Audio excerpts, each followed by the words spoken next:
मसान की होली एक राजा की कसम और बनारस की विरासत।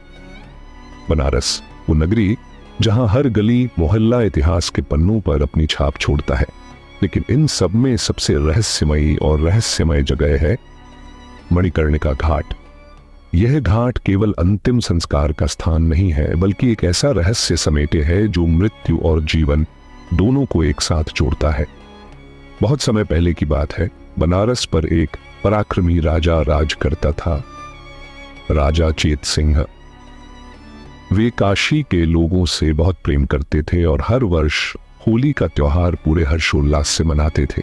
लेकिन एक वर्ष जब होली आने वाली थी, तब एक ऐसा हादसा हुआ जिसने सबको हिलाकर रख दिया।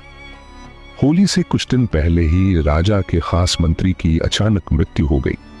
उनकी अंत्येष्टि मणिकर्णिका घाट पर की गई। लेकिन तभी एक साधु वहां आया, एक अघोरी। उसकी आंखों में अजीब सी चमक थी और उसने राजा से कहा, राजन, यहाँ मणिकर्णिका पर कभी उत्सव नहीं मनाया जाता। यह तो मृत्यु का धाम है। लेकिन यदि तुम सच में मृत्यु के डर को जीतना चाहते हो तो यहाँ होली खेलो, राख से होली, क्योंकि सच्चा जीवन वही है जो मृत्यु को अपना सखा मान ले।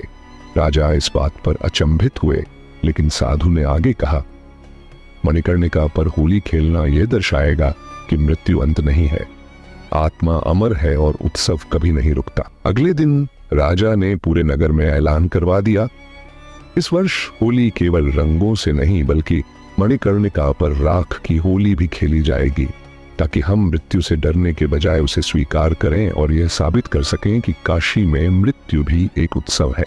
होली के दिन जब पूरा शहर रंगों से सराबोर था, राजा अपने दरबारियों के साथ मणिकर्णिका घाट पहुंचे। वहां उन्होंने चिता की राख उठाई और एक दूसरे पर फेंकनी शुरू की। यह राख, जो मृत्यु का प्रतीक थी, अब एक नए अर्थ में बदल गई। यह जीवन की निरंतरता और आत्मा की अमरता का प्रतीक बन गई। लोग पहले डरे, लेकिन फिर धीरे धीरे साधुओं, अघोरियों और आम लोगों ने भी राजा का साथ दिया। सबने राख से होली खेली और यह संदेश दिया कि मृत्यु भी एक सच्चाई है, लेकिन उससे डरना नहीं चाहिए। तब से हर साल मसान की होली एक परंपरा बन गई। यह होली याद दिलाती है कि मृत्यु काशी में केवल एक पड़ाव है, जहां आत्मा मोक्ष की ओर बढ़ती है।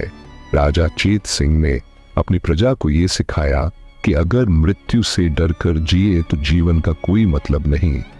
उत्सव केवल खुशियों का नहीं होता, यह जीवन और मृत्यु दोनों को अपनाने का तरीका है।